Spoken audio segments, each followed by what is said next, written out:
Pag hindi nyo naintindihan yan, go ahead. Bahala kayo habang buhay. Hindi nyo naintindihan, go ahead. Doon kayo kumampi kay Marcos. Go ahead. Doon kayo kumampi kay Marcos. Kasi hindi kami natatakot tumayo sa katotohanan. Kami, 119 million Pilipino. Bawasan, iba sa inyo. Sige, 20 million sa inyo. May 100 million pa kami. Sige, kalahati inyo. 50 million kami. Okay lang. 50-50. Sige, fair fight. Ano gusto nyo? Civil war? Mga loko-loko. Kayong gobyerno, loko-loko. Gusto nyo umabot tayo civil war? Ay, nako.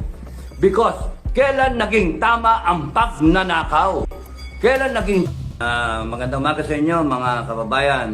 Magandang tanghali at magandang gabi. Kung saan panig kayo ng mundo nandoon, mga OFW, hello. So, ang pinakabida dyan, taong bayan.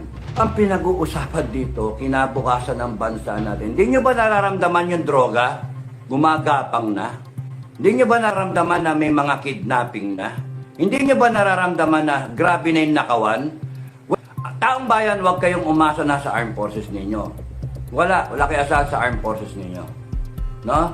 Ba't kayo aasa dyan sa armed forces at sa PNP?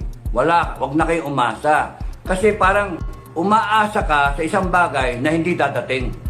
Mayayari kayo. Sa serbisyo, AFP-PNP, pag hindi nyo naintindihan yan, go ahead. Bahala kayo habang buhay. Hindi nyo naintindihan, go ahead. Doon kayo kumampi kay Marcos. Go ahead. Doon kayo kumampi kay Marcos.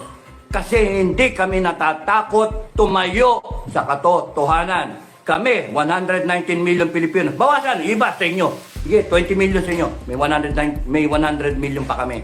Sige, kalahati inyo. 50 million kami. Okay lang. 50-50. Sige, fair fight. Ano gusto nyo? Civil war? Mga loko-loko. Kayong gobyerno, loko-loko. Gusto nyo umabot tayo civil war? Ay, nako. Because, kailan naging tama ang pagnanakaw? Kailan naging... magandang umaga sa inyo.